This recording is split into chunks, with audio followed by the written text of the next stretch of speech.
मौला मुत्तक़ियान हज़रत अली इब्न अबी तालिब अलैहिस्सलातु वस्सलाम सल्लल्लाहु अलैहि। इमाम फरमाते हैं कि मैं रसूल खुदा की खिदमत में हाजिर था। मैंने रसूल खुदा से कहा कि मेरे लिए दुआ करें। मौला सरकार को कह रहे हैं मेरे लिए दुआ करें। तो मैंने कहा मैं सुनूं कि रसूल खुदा क्या दुआ करते हैं। रसूल खुदा ने हाथ उठाए, कहा परवरदिगार तुझे अली का वास्ता, अली की दुआ को कबूल फरमा, जो भी उन्होंने दुआ की थी। मौला कहते हैं या रसूल अल्लाह ये कैसी दुआ है, मेरा ही वास्ता मेरे लिए। रसूल खुदा फरमाते हैं अली अगर तुमसे ज्यादा खुदा को कोई और अजीज होता तो मैं उसका वास्ता देता। नाराए हैदरी, नाराए हैदरी, बाबा से बुलंदर सलवात सल्लल्लाहु अलैहि मोहम्मद। खूब, अब ये अजीज का मामला है ना। अब जिसे जो अजीज हो, तो ये मेरा और आपका मामला तो है ही नहीं। अब यहाँ पर कोई ये कहे कि भाई हम जो है वो अली अली ज्यादा करते हैं, तो ये हमारे इख्तियार में नहीं है। ये हमारे इख्तियार में, हम तो वही करते हैं जो कायनात में जिक्र हो रहा है, हम तो उसी को रिफ्लेक्ट करते हैं ना।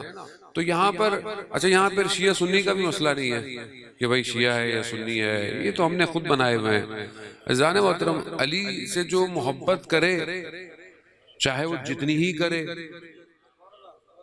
हम तो मयार नहीं तयन कर सकते ना किसी का कि ये कम करता है ये ज्यादा करता है। नहीं, मेरी दरख्वास्त है जहां आपको जगह मिले वहीं बैठ जाएं। मजलिस का अदब एहतराम थोड़ा सा खराब हो जाता है। सलवात भेज दे मोहम्मद वाले।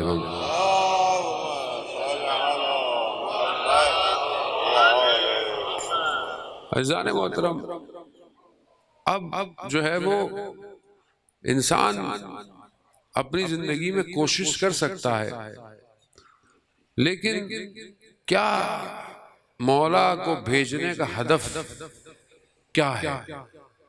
तो ये भी तो खुदा जब कहता है कि मैं किसी भी चीज को बगैर किसी मकसद के खल्क नहीं, तो क्या ऐसी हस्ती को जो उसे सबसे ज्यादा अजीज हो, उसका हदफ क्या होगा?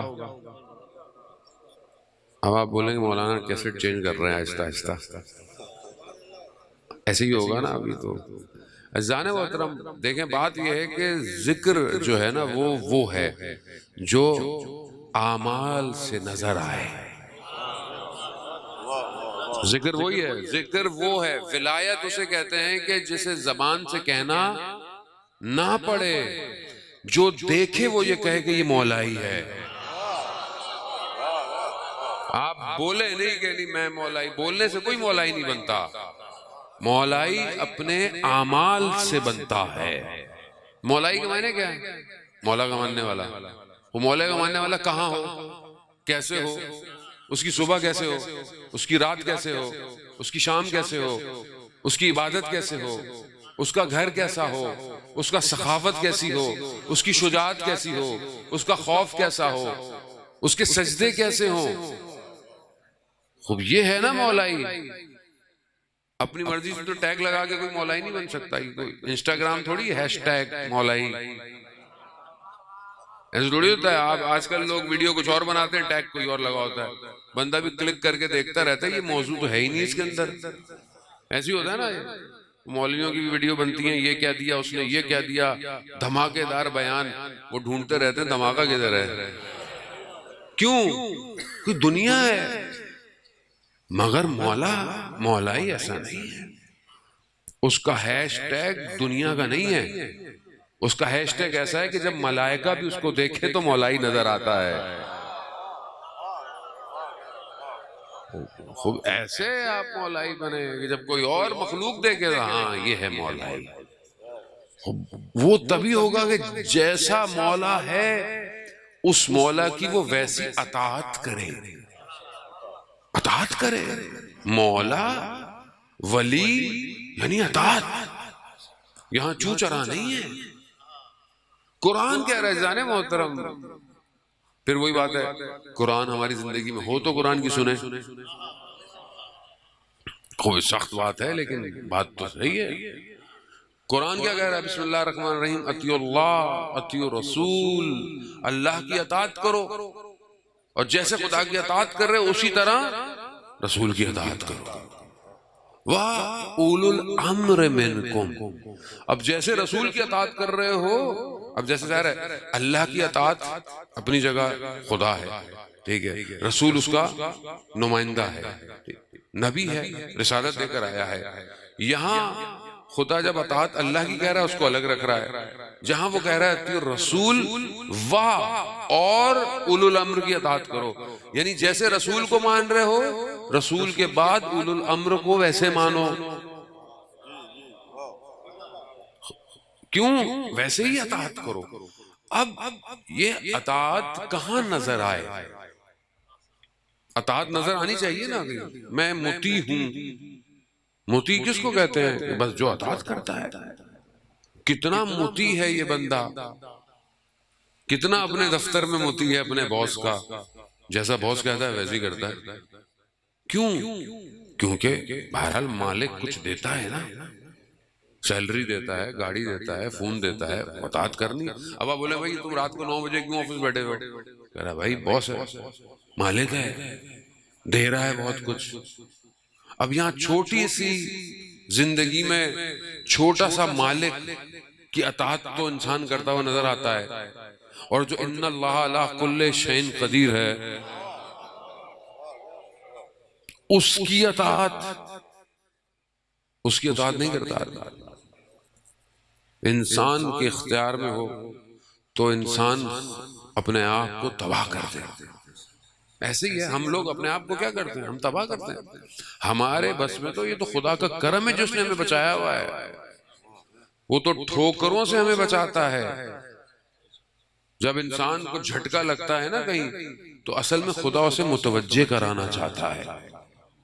तज़किरतुल औलिया मशहूर किताब है अहले सुन्नत की, उसके अंदर मुख्तलिफ वाक़यात हैं, बयान होते हैं। एक लोहार का वाक़या, शहर में एक शख्स क्या कहते हैं जी, एक लोहार के पास बड़ी करामत है। क्या है कि वो दहकते हुए लोहे को हाथ से उठाता है। ये क्या कहा भी तुम वली हो क्या? ये करामत कहाँ से आई? कहा न मैं कोई वली नहीं हूँ, न ये करामत है। हाँ बहरहाल फिर भी ये इस मकाम पे, बहरहाल वो कहते हैं कि वो कहता है कि मुझे किसी से इश्क हो गया, जैसे जवानों को बहुत जल्दी हो जाता है। हो गया, बड़ी कोशिश की लेकिन कुछ नहीं हुआ। तो मैंने सुना था कि फलानी जगह पे कोई पीर साहब, जादूगर, बाबा होता है ना यहाँ पे भी, उसके पास गया। उसने कहा भाई ऐसा ऐसा, उसने बोला हो जाएगा लेकिन तुम 40 दिन तक कोई नेक काम नहीं करेगा। अब इंसान दुनिया के लिए अंधा हो जाता है। 40 दिन तक कोई नेक काम, 40 दिन बाद जाता है। ये शैतान का हरबा यही है कि इंसान से पहले नेकी दूर करता है। क्यों? क्योंकि नेकी होगी तो नजासत नहीं आएगी। पहले नेकियों को दूर करेगा फिर नजासत को लेकर आता है।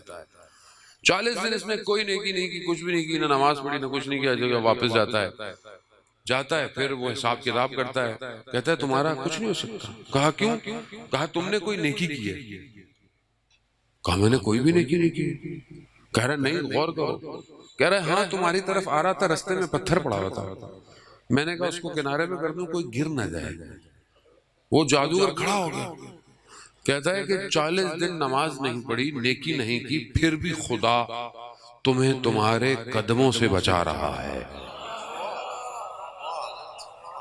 खुदा है। हम अगर अपने इख्तियार में अपने आप को छोड़ दें तो हम बर्बाद हो जाएंगे, लेकिन खुदा है, कहीं ना कहीं जिंदगी में झटका दे देता है। बीमारी, फौतगी, तंगी, परेशानी, क्यों? मुतवज्जा हो। मगर खुदा के खजानों में कमी है कोई? जमीन और आसमान सब खुदा का है। खुदा कुछ छीन कर कुछ रोक कर मुतवज्जे कराना चाहता है